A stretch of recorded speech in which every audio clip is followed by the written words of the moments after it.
नमस्कार दोस्तों, हमारे YouTube चैनल में आप लोग का बहुत बहुत स्वागत है। आज की इस वीडियो में हम लोग देखेंगे कि इंग्लिश क्या होता है। इंग्लिश सबसे पहले हम लोग सीखेंगे कि इंग्लिश है क्या। सबसे पहले बेसिक सभी को क्लियर नहीं होता है, तो आज के इस वीडियो में बेसिक को क्लियर मैं करना चाहूँगा। तो सबसे पहले देखेंगे इंग्लिश आखिर है क्या। आज डे वन है, तो डे वन में हम लोग देखेंगे इंग्लिश आखिर है क्या। तो इंग्लिश है तो हम लोग जानते हैं इंग्लिश क्या है, एक लैंग्वेज है। इंग्लिश क्या है आपका, एक लैंग्वेज है। और लैंग्वेज क्या होता है, इंग्लिश क्या है, एक लैंग्वेज है। लैंग्वेज क्या होता है, लैंग्वेज के माध्यम से हम लोग क्या लैंग्वेज के माध्यम से हम लोग एक दूसरे से बात करते हैं। क्या बात करते हैं, अपना विचार। लैंग्वेज क्या है, एक माध्यम है जिसके जरिए हम लोग क्या करते हैं, एक्सप्रेस करते हैं। एक्सप्रेस क्या करते हैं, आइडिया यानी विचार को एक्सप्रेस करते हैं। फीलिंग यानी भावना, किस तरह फील करते हैं वो व्यक्त करते हैं। और अपना इमोशन को व्यक्त करते हैं, मतलब किस तरह इमोशन जनरेट हो रहा है वो हम लोग लैंग्वेज के माध्यम से व्यक्त करते हैं। तो आज के बाद कोई पूछेगा कि इंग्लिश क्या है, तो इंग्लिश एक लैंग्वेज है। इस लैंग्वेज क्या होता है, लैंग्वेज जो एक्सप्रेस करते हैं क्या, अपने आइडियाज़ को और अपने इमोशन को, अपने फीलिंग्स को। तो लैंग्वेज के माध्यम से, अब लैंग्वेज ही नहीं रहेगा तो एक दूसरे से हम लोग किस तरह से बात कर पाइएगा। तो इसी तरह तो लैंग्वेज के मतलब इंग्लिश लैंग्वेज क्या है, एक माध्यम है जिसके जरिए हम लोग अपने आइडियाज़, फीलिंग्स और इमोशन को एक दूसरे से व्यक्त करते हैं।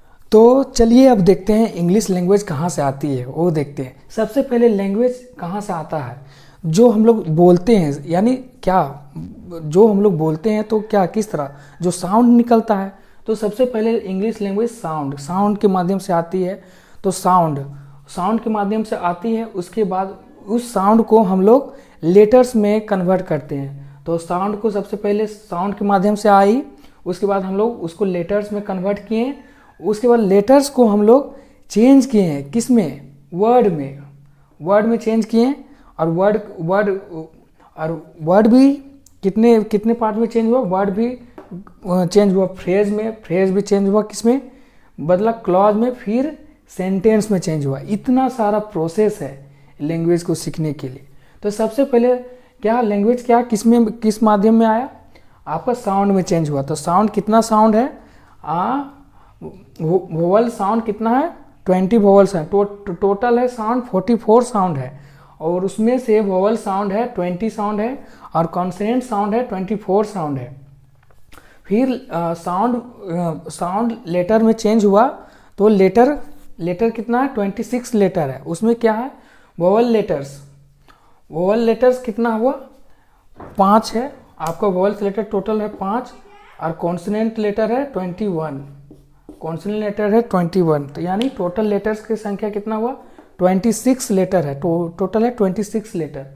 तो वोवल्स लेटर में क्या है आपका, A-E-I-O-U है।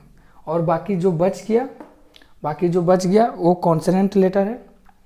और लेटर्स के बाद क्या बनता है, वर्ड बनता है। तो वर्ड किसको बोलते हैं, जो मीनिंगफुल साउंड हो, जो कोई कुछ साउंड क्रिएट, मतलब अच्छा साउंड क्रिएट हो। जैसे मैं बोल रहा हूँ, जैसे आप ये वर्ड है, एक वर्ड है, तो बॉय मतलब एक इसका मीनिंगफुल साउंड दे रहा है, मीनिंग साउंड दे रहा है। तो इसी को हम लोग लिख देंगे YOB। ये तो साउंड नहीं दे रहा है, मीनिंग पूरा, कोई साउंड नहीं है, कोई वर्ड ही नहीं है। तो कोई वर्ड नहीं तो कोई मीनिंग नहीं होगा इसका। तो इस तरह से वर्ड होगा, वर्ड उसी को हम लोग बोलेंगे जिसका मीनिंगफुल साउंड रहे। उसके बाद वर्ड से क्या बनता है, फ्रेज किसको बोलते हैं, जो कलेक्शन ऑफ वर्ड्स, जब 2 वर्ड्स का कलेक्शन हो, मतलब 2 वर्डों से मिलके बनता हो, उसको हम लोग फ्रेज करते हैं। लेकिन उसमें कंडीशन क्या होगा, कंडीशन होगा कि उसका सब्जेक्ट नहीं होगा ना वर्ब होगा, उसका ना सब्जेक्ट होगा ना वर्ब होगा, ठीक ना। तो जैसे कहाँ लिखें, जैसे राम एंड श्याम, देखिए राम एंड श्याम लिख दिए, तो ये तो कलेक्शन ऑफ वर्ड है। कलेक्शन ऑफ, ये देखिए राम एक वर्ड हो गया, ये श्याम एक वर्ड हो गया, ये कलेक्शन ऑफ वर्ड हो गया। तो फ्रेज। उसके बाद क्लॉज क्या है? क्लॉज जिसमें एक सब्जेक्ट होगा, एक वर्ब होगा, उसको हम क्लॉज कहेंगे। जिसका अपना एक सब्जेक्ट होता है, एक वर्ब होता है, उसको हम लोग क्लॉज कहते हैं। और सेंटेंस में जो कंप्लीट मीनिंग दे और अरेंजमेंट ऑफ वर्ड्स जिसका सही होना चाहिए। जैसे आप देखिएगा, एक एग्जांपल मैं देता हूँ, जैसे आई एम अ बॉय। एक दिन मैंने एक सेंटेंस लिखा है, तो यह तो पूरा मतलब कंप्लीट मीनिंग दे रहा, मैं एक लड़का हूँ,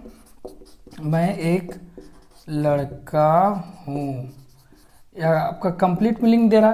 तो इसी को हम लोग अब पूरा अरेंज है, पहले सब्जेक्ट है, उसके बाद ये हेल्पिंग वर्ब, मेन वर्ब की तरह काम कर रहा है, उसके बाद आर्टिकल आया, उसके बाद एक नाउन आया, पूरा अरेंजमेंट है, अरेंज की जैसा में है। तो इस अगर यह इस तरह रहता IAM बॉय, कोई अरेंजमेंट नहीं है, तो बिना अरेंजमेंट का नहीं रहेगा, मतलब प्रॉपर तरीके से नहीं रहेगा, उसको हम लोग सेंटेंस नहीं बोलेंगे। तो यहाँ पे सेंटेंस क्या होगा? जो कंप्लीट मीनिंग दे और अरेंजमेंट ऑफ वर्ड्स रहे, मतलब सही में होना चाहिए, पूरा प्रॉपर स्ट्रक्चर में होना चाहिए, जिसका अपना सब्जेक्ट हो, वर्ब हो, ऑब्जेक्ट हो, पूरा अच्छा से होना चाहिए, वो सेंटेंस कहेंगे। तो एक बार मैं फिर से बोल देता हूँ कि लैंग्वेज कहाँ से आया? साउंड के माध्यम से आया। साउंड हम लोग चेंज हुआ लेटर्स में, और लेटर्स फिर चेंज हुआ वर्ड में। टोटल लेटर्स कितना है संख्या? लेटर्स 26 लेटर्स है। उसमें वोवल्स लेटर्स कितना है? आपका 5 है, और कॉन्सोनेंट 21 है। टोटल 26 लेटर है। और लेटर बना वर्ड में चेंज हुआ। जो वर्ड उसको बोलते हैं जो मीनिंग साउंड दे, जैसे उसका किसी भी वर्ड का एक मीनिंग हो, विदाउट मीनिंग नहीं पॉसिबल है। जैसे एक मैन मतलब आदमी है, ये मीनिंग साउंड दे रहा है, इसी को AMM, कोई मीनिंग नहीं है, तो मीनिंगफुल साउंड नहीं दे रहा है, वो वर्ड नहीं होगा। तो इसी तरह उसके बाद फ्रेज बना। फ्रेज जो कलेक्शन ऑफ वर्ड्स हो, वर्ड का कलेक्शन हो, जिसमें कोई सब्जेक्ट और कोई वर्ब ना हो, ठीक। और क्लॉज बोलते हैं जिसका अपना सब्जेक्ट हो और उसको वर्ब हो, उसको हम लोग क्लॉज बोलते हैं।